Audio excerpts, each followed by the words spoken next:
gamers? It's been a hot minute. Actually, it hasn't been a hot minute for you, because I post on a weekly schedule every Monday.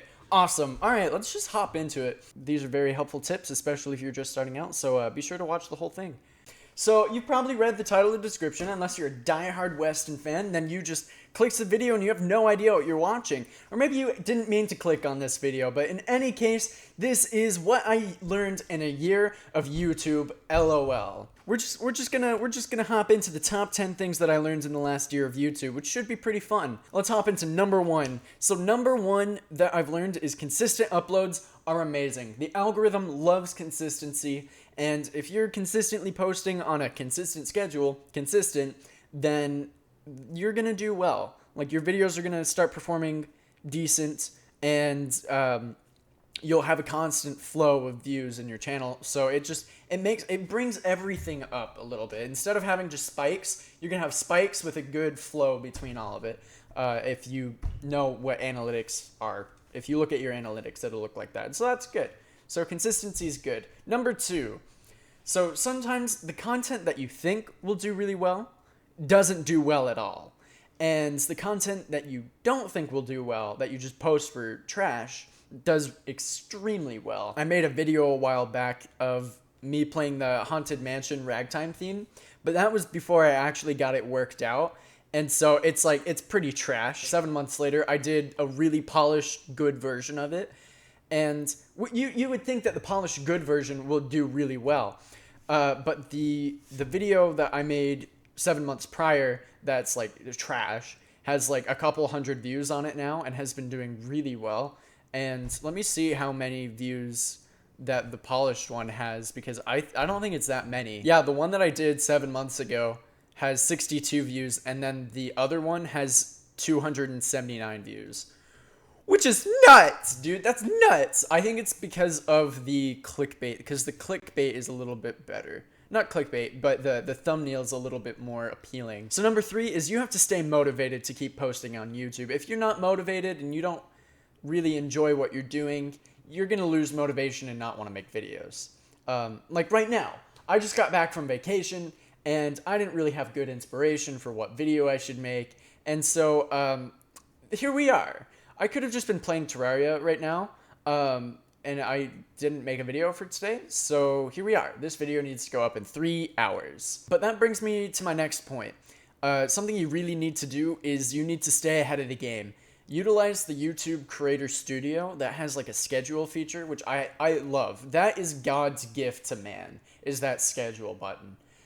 So that what that allows you to do is just work on things at your own pace. As long as you can work on it at your own pace, just work on it when you get the time to. And then when you finish it, just put it up on the website, hit schedule it for when it needs to go up, and you're done. You don't need to worry about it again. Another thing that I learned is, I think this is 1, 2, 3, 4. Yeah, number 5 thing that I learned is having a small channel is like watering a plant. And so how YouTube works, a small channel is anything under 1,000 subscribers. And it kind of, I could be making things up, but I'm pretty sure that the algorithm doesn't pick it up as well as bigger channels that are above 1,000. And so we kind of have a stunted growth. So smaller channels under 1,000 subscribers need to have foundation that's really strong. It will thrive on consistent watering, but it will wither for no reason, and you will have no idea how to fix it. The best way to get through that is just to remain calm and keep doing what you've been doing, because it's probably not your fault, unless it is. In which case you need to branch out and advertise your channel a little bit better, or hone in on your niche of your channel. Which brings me to my next point. Wow, it's almost like I wrote a script for this. Speaking of niche, you need to find one. This is number 7, I think. Maybe 6. I think it's 6. I don't know. Doesn't matter. But you need to find a niche, especially when you're starting. So you need to pinpoint your audience, find what audience you want, and figure out how to reach that audience, or vice versa. You could say, this is the content I want to create. So here's a really good example of a channel that would do really well. Is a channel that only talks about barbecue, or a brisket. If there's a channel that has amazing content on how to make briskets, and that's it, that channel will do extremely well. Because there's a very specific audience for that will watch every single one of those videos. As opposed to me, who doesn't really have a niche, who does top 10 videos, as well as piano, as well as video games, as well as just stories. So I gotta work on that. But anyways, so another thing that tags along with that, this is kind of like the 7.5. No, I'm just gonna call it 8. You're gonna get a bonus one. This is number 8. Is figure out a way to advertise your content. Personally, I use Snapchat and Discord to just, once it goes up, I grab that link and paste it. And that just gets your word out there. That gets the word out there. People will see that, click on it, hopefully, and watch your video, hopefully. And so that's really powerful, because if it gets a good launch, if the video gets a good launch, then the algorithm will pick it up and promote it to more people, because it says, hey, this video is doing really well. Let's send it out. This is number 9. Watch time is your biggest priority. And that is because that's what the algorithm is based off of. Good watch time keeps people on the YouTube platform, which in turn makes YouTube more money. So YouTube's going to want to promote the videos that are doing really well with watch time. And so if you can make a really solid, engaging video that's like 5 to 8 minutes, 10 minutes is the golden, but that's really difficult to do. If you can figure out how to do that, you're going to do extremely well, which is really, really important for getting impressions and getting your channel to spread and grow and do better.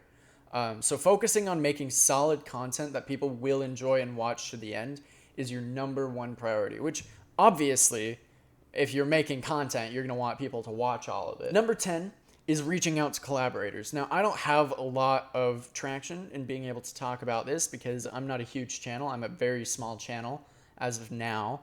But I do have a little bit of tips for this, some things that I learned, because this isn't tips, this is things that I learned. But the best way to go about doing it, for me anyways, I've noticed that things sort of just happen naturally, and that's good.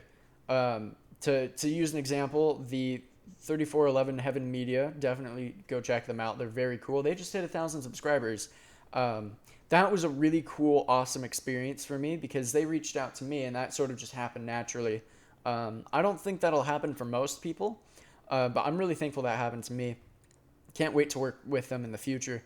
But that sort of collaboration is sort of just naturally forming, as opposed to some things that I have in the works that I can't really talk about right now, because they're just in the works and I'd be making things up. That's sort of just me going out and looking for small channels who make very similar content, who I think would be cool to work with. And so for that, I kind of just, I set the hook by commenting something on their channel. They comment on mine. And then from there, we can kind of try and work things out. But it's a little difficult because I don't have Twitter. So we'll work on that. I think what I'm trying to say from that is don't stress too much about collaboration, especially when you're a small channel.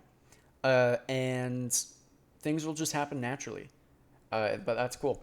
So you wanted it. I'm giving it to you. Here's our bonus tip. So all in all, the most important thing that I've learned in a year of YouTube is you need to have fun doing it. If you're not having fun and enjoying what you're doing, you're not going to want to do it. And if you're not proud of the content that you're making, you're not going to keep making it. Because why do something that you're not proud of? I don't know. I'm really happy with how this year has gone.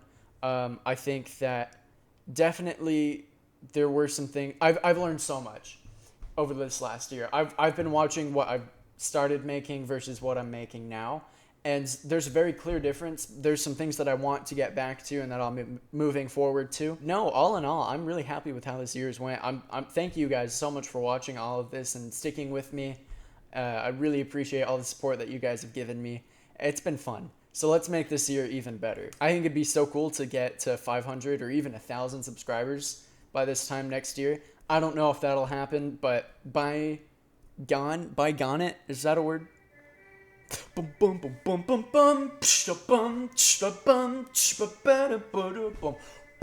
be down in a minute. My mom is calling me, so I'm gonna end the video here and say thank you guys for watching. Subscribe for the next video, and I'll catch you guys in the next video. Thank you. See ya. Stay frosty.